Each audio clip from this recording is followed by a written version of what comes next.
El día de hoy el tema va a ser los que Jesús constituyó para perfeccionar a los santos.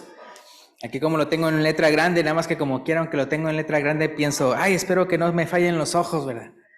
No sé si fue esta semana pasada que fui al doctor, ¿verdad? Por el físico, y luego me decía el doctor, usted tiene estrés. Le digo, no, yo no tengo estrés. Y lo, sí, aquí dice que usted es ministro, tiene estrés usted. Vienen los hermanos a usted con los problemas, tiene usted estrés, como que él me quería medicar algo, ¿no? Y luego ya yo no tengo estrés, y luego, sí, luego ya le dije yo, bueno, mire, los casos difíciles se lo llevan a los ancianos, o sea, yo no, y luego, entonces los ancianos tienen estrés, pero usted no. Pero sí, no me medicó con nada. Este, pero entonces el día de hoy vamos a ver, acuérdense que la vez pasada, el domingo pasado, vimos acerca de invitar, ¿verdad? ¿Invitar para qué día? Para el otro domingo, ¿verdad? El 21. Entonces acuérdense de invitar a sus familiares, a sus conocidos, a sus amigos o a aquellos que ustedes ya saben que se descarriaron, ¿verdad? Invitarlos, invitarlos. Imagínense si cada familia trajera invitado. ¿Cuántos seríamos aquí, verdad? Entonces que seamos por lo menos 224 el otro domingo, ¿verdad? Porque entonces aquí son 224 asientos. Entonces, y si necesitamos más, pues ponemos más allá afuera, ¿no? Pero sí, entonces inviten todos así para el otro domingo. Pero entonces, como la vez pasada estábamos hablando acerca de eso de invitar a personas, ¿verdad? Para escuchar el evangelio. Entonces también el día de hoy lo que queremos mencionar es como lo que Jesús constituyó para perfeccionar a los santos. Entonces, muy importante, porque entonces lo que nosotros vamos a hacer, pues es traer personas, ¿verdad? Para que conozcan a Cristo. Y luego ya después de eso, obviamente, es de que, como dice la palabra de Dios, es de que nosotros ya después como santos, como parte de su familia, nos perfeccionemos para ser como Cristo. Entonces, si pueden ir conmigo a Efesios capítulo 4, versículo 11 y 12. Efesios capítulo 4, versículo 11 y 12. A veces algunas citas las leeremos todos, o algunas citas como las voy a leer rápido, sería nada más yo el que las leyera, pero como quiera les daría yo las referencias de dónde están las citas, para por si acaso ustedes las quieren anotar. Y entonces, hablando de Jesús, fíjense cómo dice Efesios 4, 11 y 12. Y él se refiere a Jesús, él mismo constituyó a unos apóstoles, a otros profetas, a otros evangelistas, a otros pastores y maestros, a fin de perfeccionar a los santos para la obra del ministerio, para la edificación del cuerpo de Cristo. Ahora, hablando de apóstoles y profetas, hablando de los dos primeros llamados, apóstoles y profetas, la palabra de Dios es bien clara en explicar la función de ellos. Ahí en Efesios capítulo 2, versículo 19 y 20, Efesios 2, versículo 19 y 20, hablándole a los miembros gentiles, dice, así que ya no soy extranjeros ni advenedizos, sino conciudadanos de los santos y miembros de la familia de Dios, edificados sobre el fundamento de, ¿cómo dice ahí? De los apóstoles y profetas, siendo la principal piedra del ángulo Jesucristo mismo. Entonces, el trabajo de los apóstoles y profetas fue de asentar la indiscutible doctrina de Cristo para las presentes y futuras generaciones. Entonces, una vez que la doctrina de Cristo fue recibida, establecida y escrita por los apóstoles y profetas que él mismo constituyó, dicha doctrina no puede ser aumentada, no puede ser disminuida o cambiada. Esto es muy importante, ya que es muy importante saberlo, ya que ahí en segunda de Juan 1:9, segunda carta de Juan, capítulo 1, versículo 9, está casi al final de sus Biblias. Segunda de Juan 1:9 es una cita que dice: cualquiera que se extravía y no persevera en la doctrina de Cristo, no tiene a Dios. El que persevera en la doctrina de Cristo, este sí tiene al Padre y al Hijo, ¿verdad? Entonces, qué importante es, ¿no? De saber la doctrina de Cristo, y por eso siempre le estamos diciendo a los hermanos, lean la Biblia, ¿verdad? Lean la Biblia, ¿verdad?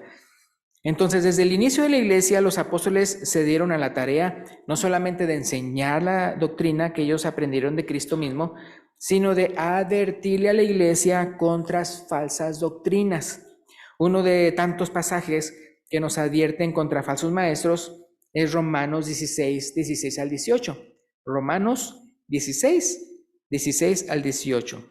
El 16 lo incluyo nada más para que vean el contraste, ¿no? De manera de aquí describir del apóstol Pablo. Romanos 16, 16 al 18.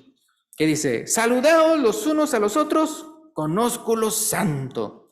Os saludan todas las iglesias de Cristo. Mas, pero, os ruego, hermanos, que os fijéis en los que causan divisiones y tropiezos en contra de la doctrina que vosotros habéis aprendido, y que os apartéis de ellos, porque tales personas no sirven a nuestro Señor Jesucristo, sino a sus propios vientres, y con suaves palabras y lisonjas engañan los corazones de los ingenuos. Piensen en eso del corazones de los ingenuos, porque más adelante y en Efesios, donde estamos ahí basándonos para hoy, se menciona algo de eso.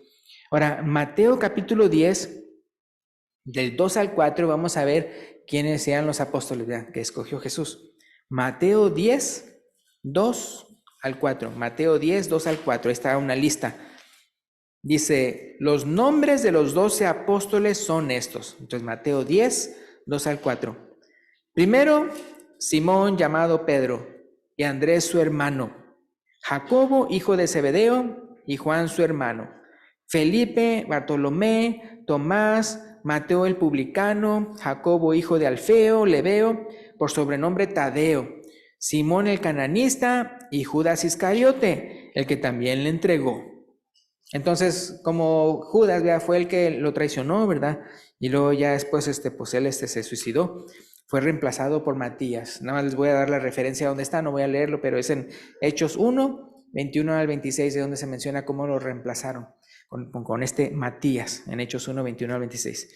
Y el último con autoridad apostólica, es decir, que con la irrefutable autoridad de asentar la doctrina de Cristo, fue Pablo.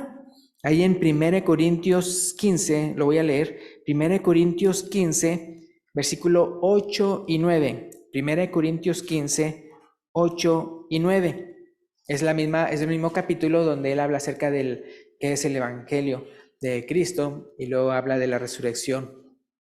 Entonces en 1 Corintios 15, 8 y 9 dice: y al último de todos, como un abortivo, o sea, abortivo significa fuera de tiempo, me apareció a mí, dice Pablo, porque yo soy el más pequeño de los apóstoles, que no soy digno de ser llamado apóstol, porque perseguí a la iglesia de Dios, ¿verdad? Entonces, vean, a todos los que hoy se presenten como apóstoles de Cristo, como teniendo el mismo rango que los apóstoles bíblicos, no los escucho ni los sigas. Dice en una parte en la Biblia, en 2 Corintios 11, 13 y 14, lo voy a leer yo, 2 Corintios 11, 13 y 14, dice: porque estos son falsos apóstoles y obreros fraudulentos, que se disfrazan como apóstoles de Cristo, y no es maravilla, porque el mismo Satanás se disfraza como ángel de luz, ¿verdad? Entonces sí, lamentablemente pues yo sí me he topado con personas que sí se creen tener el mismo rango que los apóstoles, ¿verdad? Entonces no hay que escucharlos, hay que irse de ahí. Entonces, de la misma manera, vean, si alguien se presenta como profeta de Dios, como teniendo autoridad e inspiración divina de mandarte lo que debes hacer, no los escuches ni los obedezcas, aunque hagan milagros. Ahora, Jesús nos lo advierte en Mateo 24, 24. Mateo 24, 24, lo siguiente: porque se levantarán falsos cristos y falsos profetas, y harán grandes señales y prodigios, de tal manera que engañarán, si fuere posible, aún a los escogidos, ¿verdad? Entonces, muy importante. Entonces, recuerda que Cristo, o sea, la palabra Cristo significa ungido, ¿verdad? El ungido. Y así como hoy muchos proclaman ser profetas, muchos proclaman ser ungidos del Señor, como si tuvieran una unción mayor que el resto de los cristianos, siendo que según 1 Juan 2:20, todos tenemos la unción de Cristo, la unción del Espíritu. Entonces, pero sí, lamentablemente unos dicen así, ¿verdad? Entonces acuérdense, cuando dice que van a venir falsos cristos, piensen en falsos ungidos, o sea, personas que se creen como que si fueran con toda esa autoridad, pero no lo son. Entonces, una vez que los apóstoles y profetas constituidos por Jesús hicieron su trabajo de dejar establecida la doctrina de Cristo, que la tenemos en la palabra de Dios, los evangelistas, pastores y maestros de la iglesia de Cristo tienen la responsabilidad de basar toda su enseñanza en lo que ellos no dejaron. Toda su enseñanza en lo que ellos no dejaron. Ahora, hablando de evangelistas. Ahora, los evangelistas tienen el cargo de predicarle a las personas las buenas noticias de salvación de Cristo, ¿verdad? Una vez que la persona escucha que Dios, voy a referirme a Hechos 17:31, que ha establecido un día en el cual juzgará al mundo con justicia. ¿Se acuerda cuando Pablo dijo eso a los atenienses? Y lo cree, entonces va a saber, va a querer saber qué hacer para ser salvo. Entonces, como en Hechos 16:31, le dijeron al carcelero de Filipo, ¿se acuerdan? Cree en el Señor Jesucristo, ¿verdad? Y serás salvo tú y tu casa. Y hay que anunciarle obviamente el evangelio de Jesús, como vemos en Hechos 8:35, que Felipe le hizo al eunuco, vea, que desde esta palabra, vea, desde esta de Isaías 50, le anunció el evangelio de Cristo, Isaías 53. Entonces, uno puede ver lo que hacen los evangelistas. Y pues obviamente, como dice 1 Corintios 15, 3 y 4, que el evangelio es, vea, que Cristo murió por nuestros pecados, que fue sepultado y resucitó al tercer día. Ahora, ¿qué es lo que dice Juan 3:16? Juan 3:16, porque de tal manera amó Dios al mundo que ha dado a su Hijo unigénito, para que todo aquel que en él cree no se pierda, mas tenga vida eterna. Hermanos, y esto lo digo por si acaso aquí tenemos también el día de hoy amigos que escuchen eso, que escuchen ahorita los amigos que estamos aquí. Esto también es para hoy, ¿okay? No nada más es para aquel entonces, sino para hoy también. Y una vez que el oyente cree en el evangelio, es necesario decirle lo que debe hacer para entregar su vida a Cristo. Y la respuesta está en Hechos 2:38, cuando le dijeron a Pedro, vea, ¿qué haremos, verdad? Cuando habían escuchado de que como el que habían crucificado Dios lo había hecho Señor y Cristo, ¿verdad? Entonces en Hechos 2:38 dice, Pedro les dijo, arrepentíos y bautícese cada uno de vosotros en el nombre de Jesucristo para perdón de los pecados y recibiréis el don del Espíritu Santo, ¿verdad? Y desde ese día, ¿verdad? El evangelista le enseña a perseverar en la doctrina de Cristo con el resto de la iglesia hasta que haya miembros en la iglesia que anhelen y cubran los requisitos para ser los pastores y maestros. Entonces lo que sigue ahí de Efesios. Ahora, se menciona ahí o se traduce ahí pastores y maestros, pero dicen que como en el original no está la palabra y, sino es pastores maestros. Es lo que dicen en el griego. Entonces a los pastores en la Biblia también se les conoce como ancianos y obispos, ¿verdad? Entonces la palabra pastor da a entender que tiene como función alimentar y proteger, ¿verdad? Cuidar al rebaño. Entonces la palabra anciano denota madurez, no solamente física, sino mental y espiritual. Y la palabra obispo significa supervisar, ya que una de las funciones es supervisar primeramente a sí mismo y luego a la iglesia, que la iglesia sea fiel en la doctrina de Cristo. Y ya que estamos hablando de eso, acuérdense de que ahorita estamos en ese proceso, ¿verdad? Ya en el caso de nosotros, ya dijimos, ya sugerimos nombres, ¿no? Ya en el caso de nosotros ya sugerimos nombres. Entonces ahora los ancianos, pues están viendo todos esos nombres y todo, y viendo, ¿verdad? Y ellos ya más adelante, ya yo no sé cuándo, entonces ya dirán, miren, pues posiblemente fulanito, manganito y tal, ¿verdad? Sean posibles, ¿verdad? Ancianos, a menos que alguien tenga un pero, ¿verdad? Entonces ahorita como estamos en el proceso, acuérdense de hacer oración, ¿verdad? Hacer oración por ese proceso, ¿verdad? Muy importante, ¿verdad? Y hablándole a los ancianos, ¿qué dice 1 Pedro 5? 1 Pedro 5, versículo 2 y 3. También casi al final de sus Biblias. 1 Pedro 5, versículo 2 y 3. Dice, apacentad la grey de Dios que está entre vosotros, cuidando de ella, no por fuerza, sino voluntariamente, no por ganancia deshonesta, sino con ánimo pronto, no como no teniendo señorío sobre los que están a vuestro cuidado, sino siendo ejemplos de la grey, ¿verdad? Entonces, los requisitos que necesita cubrir el que anhela ser obispo, nada más les voy a dar la referencia, pero no voy a mencionar qué es, pero se encuentra en 1 Timoteo 3, 1 al 7, 1 Timoteo 3, 1 al 7, y Tito 1, el 5 al 9, Tito 1, el 5 al 9, ahí están las referencias de qué es lo que se necesita, cuáles son los requisitos para el que anhela ser obispo, anciano, pastor. Y vemos ya que entre sus aptitudes es importante y es necesario que sea apto para enseñar. Eso lo menciona 1 Timoteo 3, 2, apto para enseñar. Por eso menciono como en el griego hay la última parte de lo que menciona lo que Jesús constituyó para perfeccionar a los santos es pastores y maestros, pero en el griego es pastores maestros. Entonces, en 1 Timoteo 3:2 dice que sea apto para enseñar, y en Tito 1:9 dice, y retenedor de la palabra fiel tal como ha sido enseñada, para que también pueda exhortar con sana enseñanza y convencer a los que contradicen. Entonces, ¿se fijan cómo dice que retenedor de la palabra fiel tal como ha sido enseñada? ¿Sí se fijan? Entonces, no es algo que ellos de repente van a inventar, los pastores o los ancianos o los obispos, no, sino que tienen otra vez, como el evangelista, ver lo que ya fue, ya lo que dijeron los apóstoles y profetas en el nombre del Señor, ¿verdad? Que el Señor Jesucristo constituyó, y entonces de ahí es de donde van a predicar, de ahí es donde van a enseñar.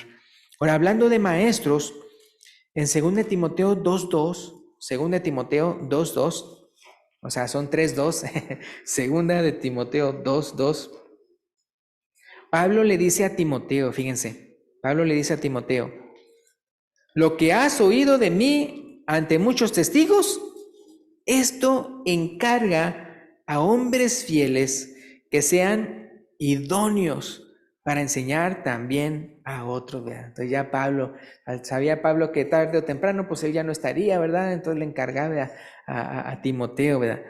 Encarga a hombres fieles que sean idóneos para enseñar también a otros.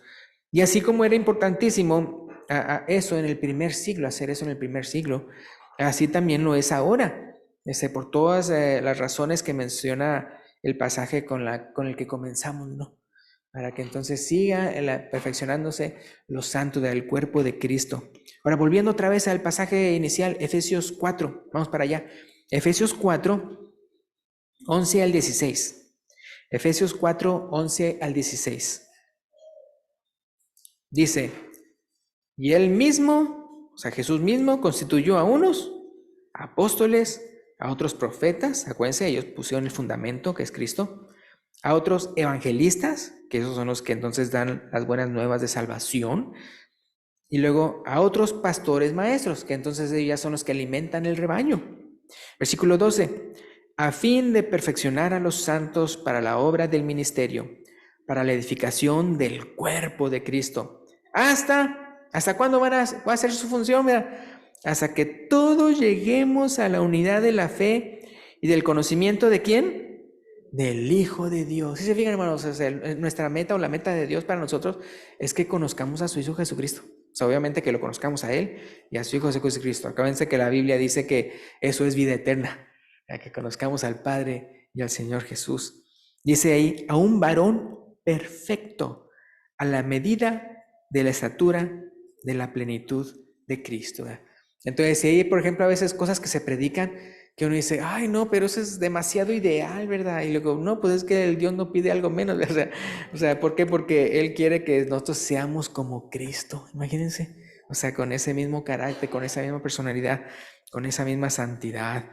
Y porque la Biblia dice, sin santidad nadie verá al Señor. El versículo 14, continuando ahí, después de que nos dice que esa es la meta, la medida de la estatura de la plenitud de Cristo, dice el versículo 14, para que ya no seamos niños fluctuantes, llevados por doquiera de todo viento de doctrina, por estratagema de hombres que para engañar emplean con astucia las artimañas del error. ¿Se acuerdan del versículo que dijimos, no? De cómo hablando de los falsos maestros, de los falsos cristos, de los falsos profetas, que dicen que engañan a quienes, a los ingenuos. Entonces, por eso en el caso de nosotros tenemos que no ser ingenuos, sino que ver lo que la palabra de Dios dice, ¿verdad? Para que no caigamos en la astucia de ellos, las artimañas del error. Versículo 15, continuando, versículo 15. Sino, o sea, que en vez de que nos pase eso malo, versículo 15, sino que siguiendo la verdad en amor, crezcamos, dice, en todo, en aquel que es la cabeza, ¿verdad? Esto es Cristo, ¿verdad? Es la cabeza de la iglesia, ¿verdad? Cristo. Versículo 16, de quien todo el cuerpo bien concertado y unido entre sí por todas las coyunturas. Ahora fíjense lo que está diciendo aquí, porque esto realmente es para todos nosotros. Fíjense lo que dice, hablando del cuerpo, que nosotros somos parte del cuerpo. Dice, dice esto, versículo 16, de quien todo el cuerpo, está refiriéndose a quiénes, a todos nosotros. Entonces ya no está hablando nada más de los apóstoles, profetas, evangelistas, pastores y maestros, sino está hablando ya de todo el cuerpo. Fíjense lo que dice, de quien todo el cuerpo bien concertado y unido entre sí por todas las coyunturas que se ayudan, ¿qué dice? Mutuamente, si se fijan, o sea, todos nos tenemos que ayudar mutuamente. Dice, no va a decir, bueno, yo no soy evangelista, o yo no soy el pastor, o yo no soy el profeta o apóstol. O sea, no, usted está hablando aquí de todo el cuerpo, que se ayudan mutuamente. Según la actividad propia, ¿qué dice? De cada miembro recibe, o sea, la iglesia, el cuerpo de Cristo, recibe su crecimiento para ir edificándose en amor. ¿Ve? Entonces se trata de eso, o sea, cuando entonces ya cada uno hace su labor, el síntoma, por decirlo de una manera, ¿verdad? Lo que va a pasar es que la iglesia crece de una manera hermosa, cada vez más como Cristo quiere, edificándose, dice, en amor, crece y se edifica en amor. Entonces la meta de Cristo para su iglesia es que cada uno lleguemos a ser completamente semejantes a Él. ¿Tenemos tarea o no? Oh, tenemos tarea, tenemos tarea, ¿verdad? Nadie puede decir, bueno, pues yo ya la hice, ya me voy. No, bueno, ya me voy, pero para arriba, ¿verdad? Entonces en la Biblia se le compara al evangelista con un sembrador. Pero para ser un buen sembrador de Cristo es necesario que lo que siembre sea la semilla correcta. En Lucas 8:11, cuando está hablando acerca de la parábola del sembrador, dice en Lucas 8:11, la semilla es la palabra de Dios, ¿verdad? La palabra de Dios. Entonces así de sencilla, ¿no?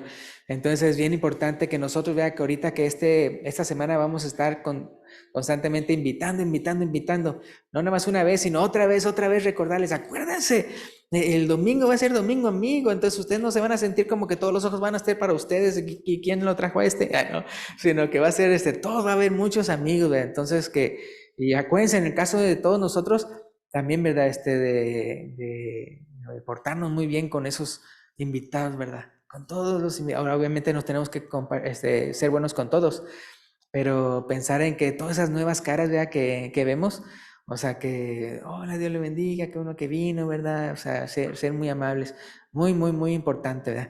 Me acuerdo cuando una vez estaba yo en la universidad ahí de Kentucky, y luego una tarea que nos dijo el maestro, era, vayan a una iglesia cualquiera y ya díganme cómo se sintieron, ¿verdad? O así, ¿verdad? Que checar cómo hicieron el culto y todo. Era cualquier iglesia, o sea, no era iglesia de Cristo, sino a cualquiera, entrar a cualquiera, ¿no? Entonces entramos a una, ya ni siquiera me acuerdo qué era, ¿verdad? Que decía ¿cómo se llama? El nombre. Pero entramos a uno, ¿verdad? Que nunca habíamos entrado y nos sentamos por atrás, ¿verdad? Y tal vez no sé si era como igual que esta, creo que era más o menos del mismo tamaño. Claro, sin lo que está acá atrás, ¿verdad? Sino nada más esto. Y ya nos sentamos y eran así en banca, ¿no? Atrás. Y estamos así, ¿verdad? Y no, pues ya, pues, vimos todo y todo, ya, pues ya ya nos salimos. Y yo no me fijé, pero él se fijó, es que era un amigo y yo, ¿verdad? Que fuimos, ¿verdad? Que estábamos en la misma clase. Y luego él dijo, ay no, yo si hubiera sido uno nuevo, uno que apenas iba a esa congregación para ver si me quedo, yo no voy a regresar ahí, ¿verdad? No sé si te fijaste, me dijo, estamos ahí, y todos así como diciendo, ¿a ti quién te invitó, verdad? ¿Tú quién eres? Entonces, hermanos, o sea, uno tiene que pensar en eso, o sea, porque a veces uno ni siquiera se da cuenta, ¿verdad? Y está haciendo eso. Entonces, no, o sea, si es que de repente como que, ay, así como que, no, o sea, la cosa es que si ve a alguien, dígale, hola, qué bueno que vino, ¿verdad? Algo así, ¿verdad? Que se vea, no que se vea así como que, ¿y quién es, verdad? Pero que se vean, que se sientan bien bienvenidos, ¿no? Que quieran volver otra vez. Entonces, acuérdense, ¿qué dice Lucas 8:11? Lo que tiene que sembrar el sembrador. La semilla es la palabra de Dios. Eso es lo que sembraba el sembrador. El sembrador salió a sembrar. Me gusta esa frase. El sembrador salió a sembrar. Entonces, como dice que es la palabra de Dios, acuérdense, no es la Biblia más el Atalaya, no es la Biblia más los libros de Ellen White, no es la Biblia más el libro del Mormón, no es la Biblia más tradiciones, no, vea, no, es solamente la Biblia, la palabra de Dios. Pero aparte de tener la semilla correcta, es necesario que el maestro sepa usarla bien. Acuérdense que en 2 Timoteo 2:15, 2 Timoteo 2:15, Pablo le dice a Timoteo: procura con diligencia presentarte a Dios aprobado, como obrero que no tiene de qué avergonzarse, que usa bien la palabra de verdad. La voy a leer otra vez, es 2 Timoteo 2:15, 2 Timoteo 2:15. Procura con diligencia presentarte a Dios aprobado, como obrero que no tiene de qué avergonzarse, que usa bien la palabra de verdad. Acuérdense, hermanos, nosotros estamos por la verdad. Sí, nosotros estamos por la verdad. Lo digo esto porque tal vez vamos a decir que así como hemos venido a Cristo, pues obviamente tal vez la cabeza de nosotros pues estaba llena de mentiras, ¿no? Del mundo, lo que sea, ¿no? Y cuando llegamos a Cristo, pues apenas somos como una esponjita, ¿no? Que está recibiendo la verdad. Entonces piense así, vea, que piense que tarde o temprano va a descubrir más verdad, y más verdad, y más verdad, y más verdad. Tal vez cosas que usted dice: oh, wow, ya tenía yo 5 años o no sé cuánto en la iglesia, ya lo estoy descubriendo esto, ¿ya? Entonces es muy importante esto porque tal vez, vamos a decirlo así, que tal vez usted tenía una creencia de una mentira y no piense: pues yo voy a insistir en esa mentira porque así me enseñaron y todo. No, no, no, o sea, no tiene nada de malo el equivocarse, o sea, que tal vez uno creyó una manera de una manera y pues ya después va cambiando lentamente, o sea, entonces no tiene nada de malo, ¿verdad? De repente uno darse cuenta: oh, mira, yo pensaba esto y ahora me doy cuenta que no es así, ¿verdad? Es parte de su crecimiento, es parte de su crecimiento. Entonces, o sea, no se sienta avergonzado o de tal manera que las personas que ya defienden a capa y espada una mentira nada más porque así le enseñaron, aún tal vez dentro hasta de la misma iglesia. Entonces, no, o sea, vean bien lo que dice la palabra de Dios. Entonces, ¿qué usa bien? La palabra de verdad, estamos por la verdad. Entonces, no por nada, ¿verdad? La Biblia está dividida en Antiguo Testamento y Nuevo Testamento. Es importante enfatizar que desde que la iglesia inició, ya el antiguo pacto fue abolido por parte, para darle lugar al nuevo pacto. Ahí en Juan 1:17, Juan, me refiero al Evangelio, el Evangelio de Juan 1:17 lo dice de una manera bien sencilla. Juan 1:17, el primer capítulo de Juan, versículo 17. Pues la ley por medio de Moisés fue dada, pero la gracia y la verdad vinieron por medio de Jesucristo. Bien claro. Entonces ya para terminar, nada más quiero mencionar cómo ahora la gran comisión que Jesús nos está dando está en Mateo 28, 19 y 20, y con eso terminamos. Mateo 28, 19 y 20. Entonces eso está una comisión para todos nosotros, para así como que nosotros fuimos alcanzados por el Evangelio porque alguien nos lo compartió, así nosotros lo compartamos a otros. Dice Mateo 28, 19 y 20, dice: por tanto, id y haced discípulos a todas las naciones, bautizándolos en el nombre del Padre, del Hijo y del Espíritu Santo, enseñándoles que guarden todas las cosas que Jesús os he mandado. Y aquí yo estoy con vosotros todos los días hasta el fin del mundo. Amén, hermano. Entonces acuérdense, entonces hablando del fin del mundo, acuérdense, no tengan temor porque también Él va a estar ahí, ¿verdad? Yo estoy con vosotros hasta el fin del mundo. Gracias, pues Dios los bendiga. Y entonces recuérdenme de invitar, ¿verdad? Para el próximo domingo, todos nosotros, ¿verdad? No importa que se llene y que andemos aquí de pie y todo, para que escuchen una palabra del Evangelio de Jesús. Gracias, pues Dios los bendiga. O si hay alguna persona el día de hoy, ¿verdad?, que no lo ha hecho y el día de hoy quiere entregar su vida a Cristo, quiere confesar su fe en Jesús y quiere pasar a las aguas del bautismo, lo puede hacer hoy cuando entonces el hermano que trae el canto final lo mencione. Gracias.